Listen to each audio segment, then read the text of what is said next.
Welcome to Simply Explained English. I am Lisa. And I am Eric. If you improve your English easily, this podcast is perfect for you. So let's get started and make English learning easy. What are the words today, Eric? The first word today is charming. Then we will continue with accordingly and to twirl. Then hit up. And the final one is hang in there. Okay, let's start with the first word. Our first word today is charming. Charming. Charming. This is a lovely adjective in English. That's right, Lisa. Charming means attractive or pleasing in a way that makes people like you. Let me give an example sentence. The old village was very charming with its small cottages and pretty gardens. It means that the village was attractive and pleasant, making people like it because of its cute houses and nice gardens. Good explanation. Now it's your turn, Lisa. Can you give us another example? Sure. Here's another example. Sarah has a charming personality that makes everyone want to be her friend. It means that Sarah has an attractive and pleasant way of behaving that makes people like her and want to be friends with her. That's right. Now, let's talk about how to use this word. Charming is an adjective, so we use it to describe people, places, or things. Good point, Lisa. We can say a charming smile, a charming restaurant, or he is very charming. Exactly. Now, let's hear a short dialogue using the word charming. Hey, Tom, how was your date last night? It was great. We went to this charming little cafe in the old town. Oh, that sounds nice. What was so charming about it? It had these beautiful old paintings on the walls and soft music playing. Very romantic. That does sound charming. And how was your date? Was she charming too? Yes, she was. She had such a charming laugh and told great stories. Wow, it sounds like you had a perfect evening. That was a great example, Eric. It shows how charming can be used to describe both places and people. Yes, and it also shows that charming often gives a positive feeling. Absolutely. So, Eric, do you think charming is a common word in English? Yes, I'd say it's quite common. People use it often to describe things they find attractive or pleasant. That's true. Is it more formal or informal? It can be used in formal and informal situations, but it has a slightly formal feel. I agree. Well, I think we've covered charming pretty well. Shall we move on to our next word, Eric? Yes, let's do that. Remember, listeners, using words like charming can help you express positive feelings about the world around you. Great point, Eric. And now, what is the next word? The next word we are going to explain today is accordingly. Accordingly. Accordingly. Accordingly is an adverb. It often means in a way that is suitable or right for the situation. It's like doing something for what has already been said. That's right. And accordingly is often used after something has been explained or described.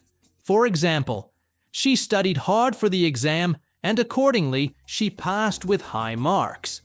It means that because she studied hard, she was able to pass the exam with good grades. The word accordingly shows the result of her hard work. Here's another example. The weather forecast said it would rain, so he took an umbrella accordingly. This means that because the weather forecast said it would rain, he decided to take an umbrella. The word accordingly shows that his action was because of the weather forecast. One thing to note is that accordingly is often used in more formal contexts. You might hear it in news reports, in business, or writing.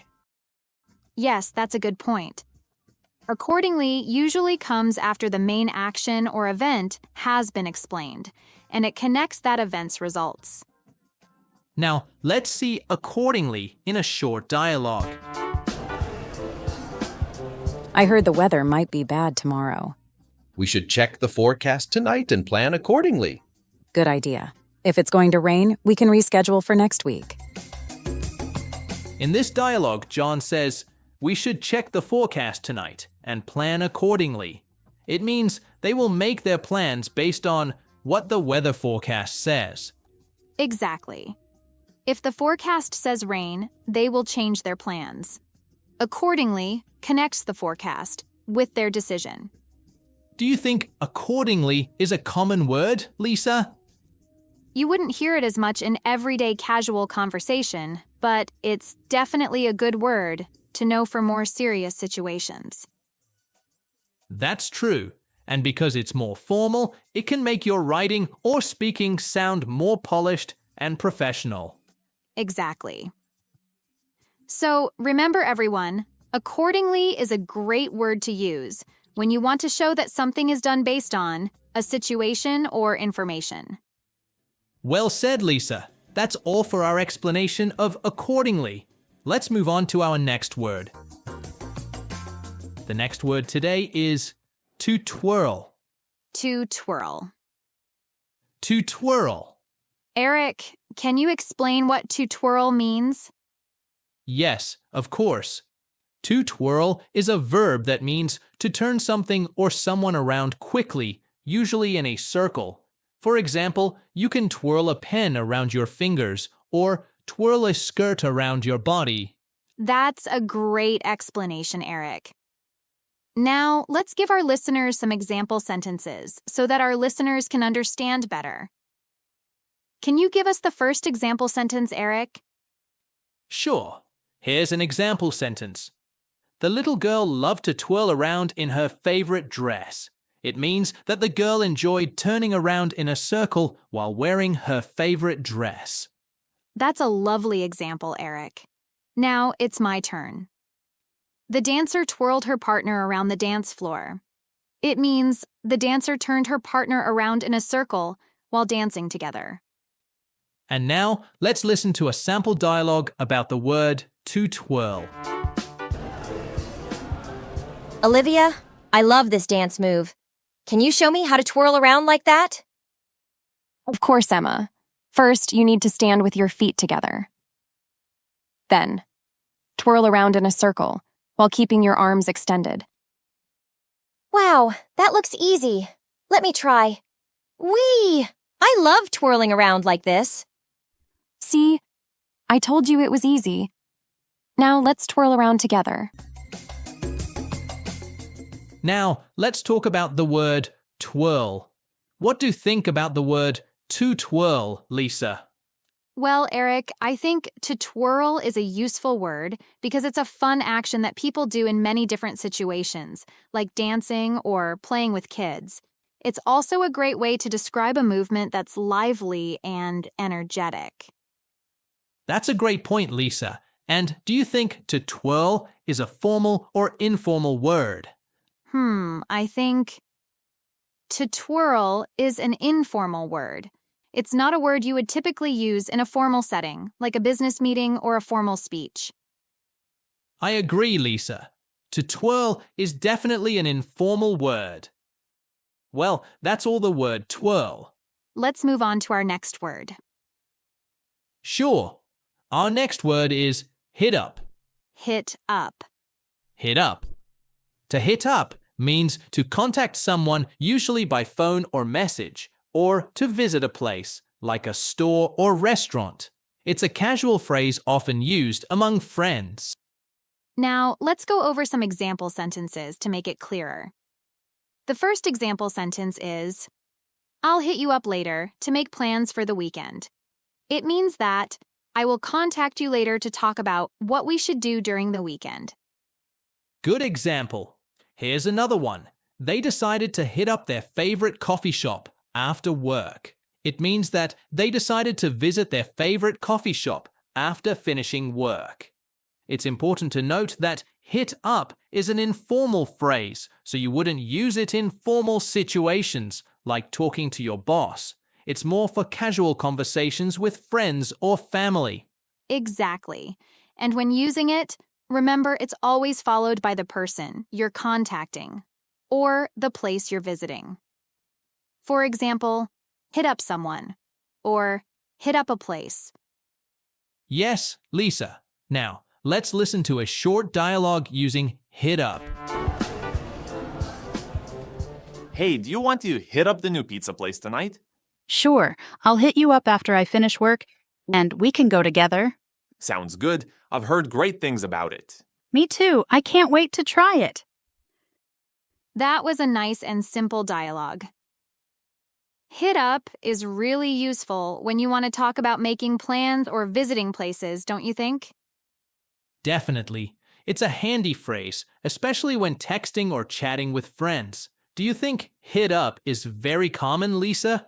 Yes, it is, but mostly in informal situations. You hear it a lot in casual conversations, especially among younger people. It's quick and easy to say. True. And because it's informal, it's not something you would use in a business email or formal letter, but it's great for everyday chat. Exactly. So, remember everyone. Hit up is a casual way to say you're going to contact someone or visit a place. It's perfect for making plans with friends. Well put, Lisa. That's all for our explanation of hit up. Okay, Eric, let's move on to the last word of today. Sure, Lisa. Our last word of today is hang in there. Hang in there. Hang in there. Hang in there is an idiom. It is often used to encourage someone to keep going, even when things are difficult. Hang in there is a very common idiom in English. It means don't give up or stay strong. You might hear it when someone is going through a tough time and you're trying to motivate them to keep trying. Now, let's look at our first example sentence. I know you're having a hard time at school, but hang in there. It will get better soon. It means that even though school is tough right now, you should keep trying and not give up because things will improve. Now, let's give you another example. Lisa, do you have one? Yes. Here is another example. When I was learning to ride a bike, it was very difficult, but my dad told me to hang in there, and I finally learned how to do it. It means that learning to ride a bike was hard, but by not giving up and continuing to try, the person finally succeeded. That's right, Eric. Now, let's talk about the phrase hang in there. It's important to know that this phrase is informal. We usually say it to friends, family, or people we know well. It's not something you would use in a formal situation like at work with your boss. Great point, Lisa. Now, let's do a short dialogue to help everyone understand how to use hang in there in a conversation. Hey, Sarah, you look really tired. Are you okay? Oh, John, I've been studying for my exams all week. I'm so stressed. I understand. Studying can be really hard, but hang in there. You're almost done. Thanks, John. I'll try. It's just so much work. I know, but you're doing great. Just hang in there, and it will all be worth it. You're right. I'll keep going. So, in the dialogue, we heard hang in there twice. John used the phrase to encourage Sarah to keep studying, even though she was tired and stressed. Yes, and it shows that hang in there is used when someone is having a tough time. It's a way to support them and tell them not to give up. Eric, what would you say about hang in there? I think it's useful because everyone goes through difficult times. Whether you're studying, working, or learning something new, it's important to have a way to encourage someone to keep trying. And it's also informal, so you can use it with friends and family easily. Absolutely. So remember, when someone you care about is having a hard time, you can say, hang in there, to show your support. Yes, exactly. All right, that's it for today's episode of Simply Explained English. We hope you found it helpful and you have learned new words. Thanks for listening. Don't forget to hang in there with your English learning. You're doing great. Well said, Lisa. Okay, see you next time. Bye.